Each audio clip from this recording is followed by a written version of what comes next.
Bonjour à tous, il est attendu vers 10 heures. À 3 semaines de l'ouverture du salon de l'agriculture, Emmanuel Macron descend dans l'arène en Bourgogne-Franche-Comté en Haute-Saône. Le chef de l'État est attendu par les agriculteurs du département en fin de matinée. Une rencontre cruciale pour la filière dans un contexte lourd marqué par la colère contre le Mercosur et les crises sanitaires qui impactent le salon de l'agriculture cette année.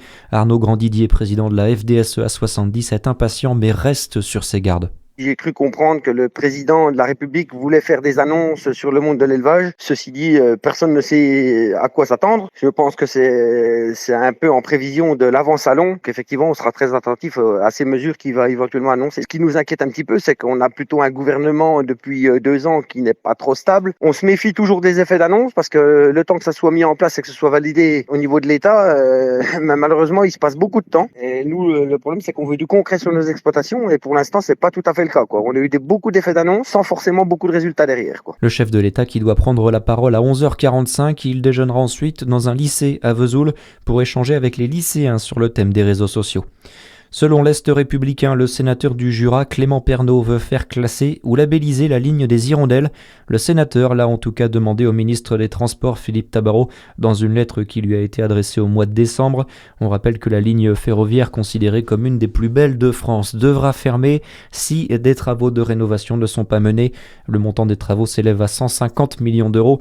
Une aide de l'État est toujours attendue pour compléter les 12 millions promis par la région. En Saône-et-Loire, 2 voies de l'A6 ont dû être neutralisées hier soir après un accident de la route en direction de Lyon du côté de Saint-Rémy. Un poids lourd et un utilitaire sont entrés en collision. Le chauffeur de l'utilitaire a dû être désincarcéré et transporté à l'hôpital de Châlons dans un état critique. Le conducteur du camion y a aussi été transporté mais légèrement blessé. À Besançon, un viol serait à l'origine de l'agression au couteau de ce week-end. Un homme a été poignardé d'un coup de couteau dans le quartier Battant samedi en milieu de journée. L'auteur de l'agression, un jeune homme de 18 ans rapidement interpellé, a été condamné hier en comparution immédiate à 20 mois de prison. À la barre, il a évoqué un viol dont une femme de son entourage aurait été la victime pour justifier son acte. Dans le reste de l'actualité, c'est une journée attendue au procès en appel des assistants parlementaires du FN. Le parquet général doit prononcer ses réquisitions cet après-midi contre Marine Le Pen et les 10 autres prévenus. Le mal-logement s'est aggravé en France en 2025. C'est le bilan du rapport annuel publié hier par la Fondation pour le logement, l'organisation qui évoque une année noire. L'an dernier, 4 200 000 personnes étaient ainsi sans logement ou mal logées. Et puis les sports, le tirage au sort des quarts de finale de la Coupe de France de foot féminin hier. Gros défi à venir pour les Dijonnaises du DFCO.